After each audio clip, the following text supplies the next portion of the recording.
Hello বন্ধুরা, আজকে তোমাদের সাথে আমি একটা বেলের শরবত আমি কীভাবে বানাই সেটি তোমাদের সাথে শেয়ার করছি। তো ধৈর্য সহকারে পুরো বেলের শরবতের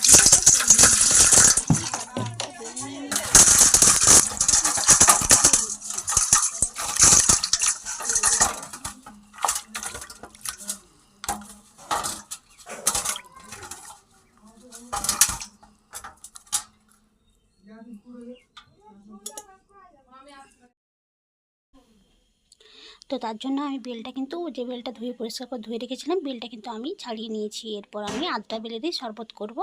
তার জন্য আমি বেলটার শাঁসটা কিন্তু চামচ করে ছাড়িয়ে যে জলটা রেখেছিলাম জলের মধ্যে দিয়ে দিচ্ছি।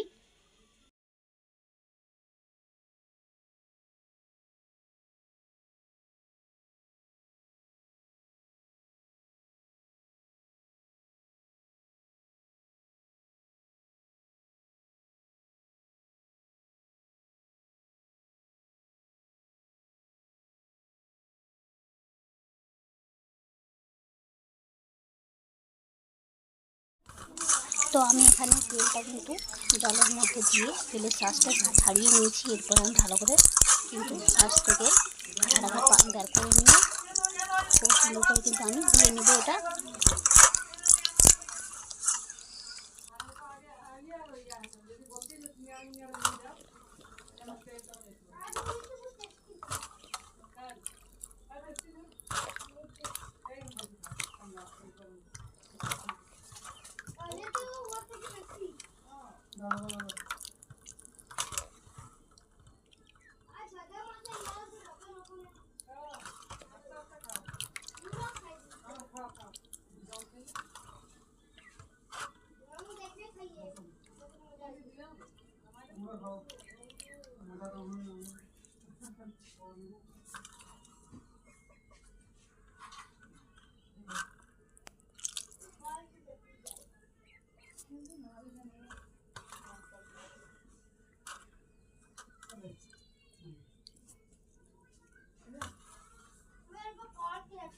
না কলকাতাতে চায় না।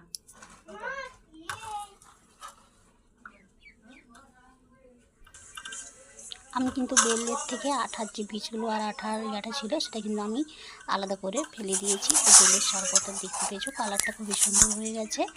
তো আমার কমপ্লিট হয়ে গেছে। তো এরপর আমি এতে 1 চামচ চিনি দেবো।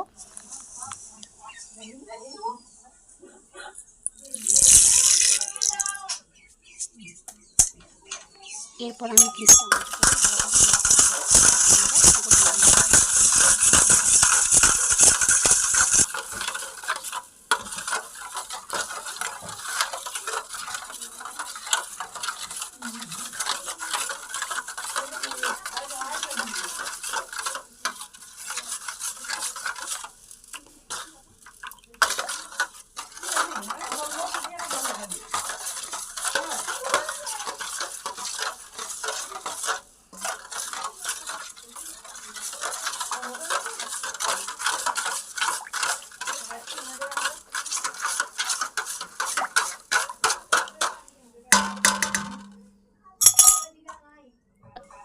চিনিটা গলানো হয়ে গেছে।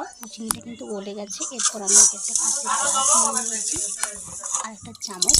আমি এটাকে বেলের যে শরবতটা করেছি সেটাকে আমি গ্লাসের মধ্যে ঢেলে দিয়েছি।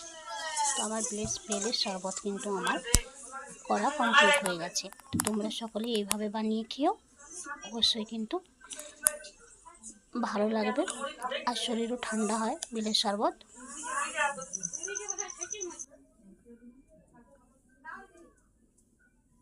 একটা কুয়া দিলে হচ্ছে ওই যে